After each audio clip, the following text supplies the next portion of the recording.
Today in Jeep News, we are talking some brand new colors arriving on the lot, the removal of a potentially really nice color, a new CEO has been named to Jeep, we'll see how that turns out, as well as a potential replacement for one of Jeep's favorite nameplates. Let's dive into it today on Dirt Road Cred.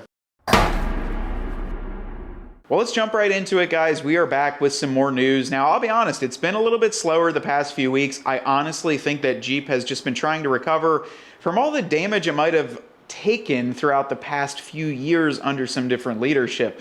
But right away, let's talk about some colors because there are some cool things coming out. And I know we talk a lot about colors, but people buy Jeeps and buy vehicles based on these colors, so I do think it is very relevant. The first one is the 41 color, which if you guys haven't seen, our 41 two-door build is sitting right behind me. We will have a lot more content of that coming out. In fact, the rear bumper video is already done, and the front bumper video should be released really soon after this video. So if you guys want to follow along with that build, definitely check that out. But the 41 color is starting to be delivered. It seems like it is hitting the ground running, and a lot of people are enjoying the color just as much as we have. There's a lot more trims being popped up. We're seeing Rubicon XRs coming in, and boy, we cannot wait to see the 392 in this color. I think it's going to be a fantastic addition to that lineup, and I can't wait to see it with the bronze accent. Now, that was the good news with color. Let's talk about some bad news. Fathom Blue, as far as about a few days ago, seems like it's not able to be ordered. We had a message on our Instagram channel, as well as Megan from our Dan Cummins dealer rep, let us know that Fathom seemed to be grayed out or not there for whatever reason.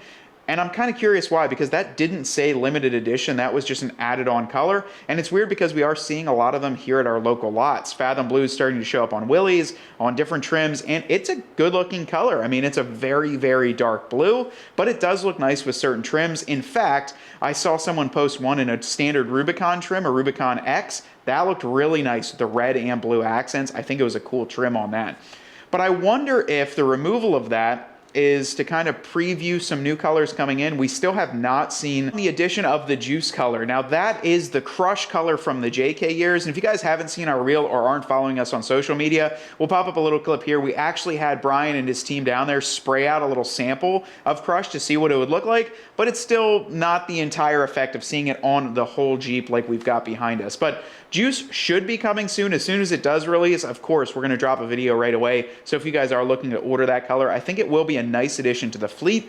But the coolest thing is that the latest and greatest color, a color that was available in 2018, Mojito, is starting to show up at dealership lots. In fact, Colton Ellison, a great friend of ours, actually sent us a link to a Gladiator Rubicon that was sitting near him, and it was fully finished in the Mojito color. I gotta be honest, I wasn't sure how it would look on the Gladiator, but it does look pretty nice when it's all color matched. Mojito has a ton of flake into it. It is a very popular color back in 2018, and in fact, at a previous company that we worked for, we actually had one in a two-door, and we love that color. I think it was a very fun two-door color. It was on a Sport, and it just looked really good. The other thing with that color is they are starting to show up on the Sport, the Willys trim, and on JLs too. So Ryan, I'm sure you're going to pop up a clip here of you just scrolling through Auto Trader. Maybe take a look at what vehicles actually have images, because it's neat to see that. And in fact, once we get one here locally, we will go check it out in person, do a walk around, and see what that color truly looks like with the updated fresh grille, with some of the new updated accents. And I think we'd like to see one in an X or a fully color matched model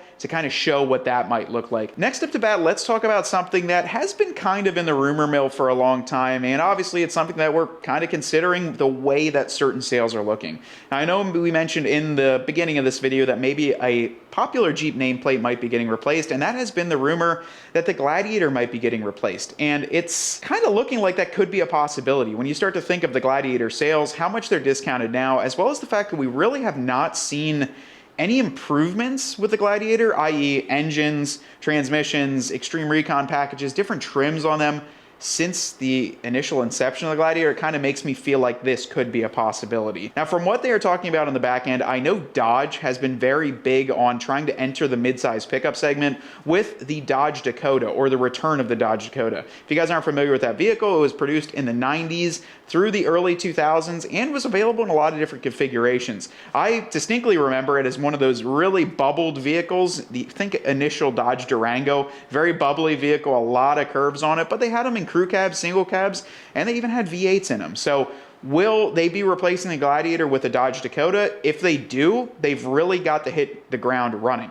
Now, the midsize truck segment is not an easy one to crack, as denoted by the Jeep Gladiator entering into it into 2020. that segment has been kind of run by Toyota for a very long time. The Toyota Tacoma is probably one of the most tried and true midsize pickups, and they are vastly popular amongst off-roading, overland, and just lifestyle communities. I would dare I say the Gladiator would have a very hard time competing with that vehicle because it's tricky to get a Tacoma owner to go away from that brand. Toyota has a long-standing record of high-quality products, high-quality vehicles, and just vehicles that last. If you say the word Toyota and ask what they're synonymous with, it's quality, and it's normally very well respected in the community. So what I'm saying by all this is if Dodge decides to replace the Gladiator with a Dodge Dakota or something in that midsize truck segment, they've really got to nail it. They've got to make something so wild that no one else is really able to compete.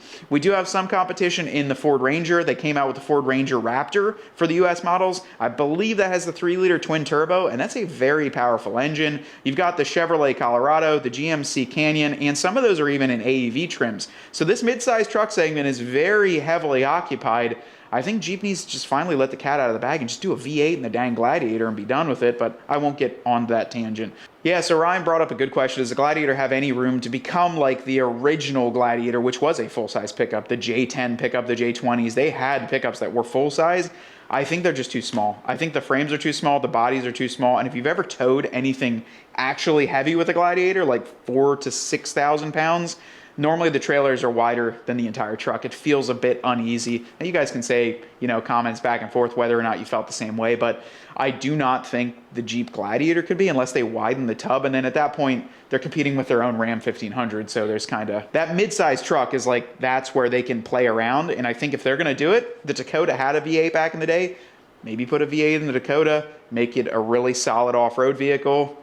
We'll see what happens. Now, the last thing we wanted to talk about in this video is the brand new Jeep CEO. But before we do it, we've got to talk about the sponsor of today's video because they keep the lights on, Onyx Off-Road. If you guys aren't familiar, we've been using Onyx Off-Road for a very long time, and they are awesome in off-road mapping and technology when it comes to navigating trails that you're not familiar with or you want a little bit more homework, in which we recently utilized in a little bit of a snow day field trip to explore some trails that we had never seen locally to us. Onyx Off-Road is a great way to map these trails out, use them wirelessly with Android Auto or wireless CarPlay, and really make your Jeep that much more of an experience when you're going on unknown trails. Now you guys can use the code that we will leave down below to save some money on your Onyx Off-Road subscription. And once again, a huge thank you to them because they have been supporters of this channel for quite a long time. So just like we said, Jeep has appointed a new CEO, and his name is Bob Broderdorf. Now I actually added him as a connection on LinkedIn, so let's see what happens because LinkedIn is probably one of the most underrated social media platforms.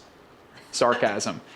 Either way, guys, Bob Broderdorf, we looked him up, we kind of saw what he had going on, and it seems like the change in leadership was almost preemptively decided. And once again, this entire news video is all conjecture in our opinion, so take it with a grain of salt with everything we say. But looking at his profile, looking at some of the titles that he has held in the past, it looks like 25 years in automotive segment management, is that he was actually appointed to one of the senior vice president roles of Jeep back in September of last year. So September of 2024, promoted to this position, and then in February, a mere, what is that, Ryan? I can't do the math. 4 months, promoted to Jeep CEO. Prior to that, he was one of the heads of Ram World or Global Operations, involved in Fiat Chrysler automobiles, and frankly involved in a lot of leadership roles throughout the Stellantis, FCA, and Jeep, Ram, Dodge brands throughout the world. So what I'm trying to say by this, as we saw the exit of our beloved last CEO is what I'm going to say, and I really think that Jeep needs to do some cleanup on the brand. And to be honest with you, I think that it takes someone that is almost familiar with the audience base, familiar with what the brand needs, and I'm hoping that with this new CEO that he has familiarity with the Dodge brand, with the Ram brand. He kind of knows that clientele and will be able to analyze what the Jeep brand needs and start putting it out there. This is almost like a fresh start for the brand. And honestly, what I would like to do is try and get all of the audience on board. And instead of like going and instantly bashing any decisions that he makes, let's try and kind of push that, because although this brand isn't ours, it's still something that we revolve our complete livelihood around, and you guys revolve your hobby around. So let's give him a little bit of those tips and tricks and maybe some opinions. And I do know that they watch these videos, so some comments down below as far as what you want to see. But one thing I will say is that being that he has been a member of that Jeep, the FCA family, the Stellantis family for so long, he's seen it change hands a few times. So it said in his LinkedIn that he was a managing member, different partners or different, he was actually some higher up positions in FCA. So he experienced the change of ownership to FCA. And then he also experienced the change of ownership from FCA to Stellantis, which is where we can kind of see where everything just maybe started in 2020, just kind of dive a little bit. So he has seen or been around the block when it comes to this brand.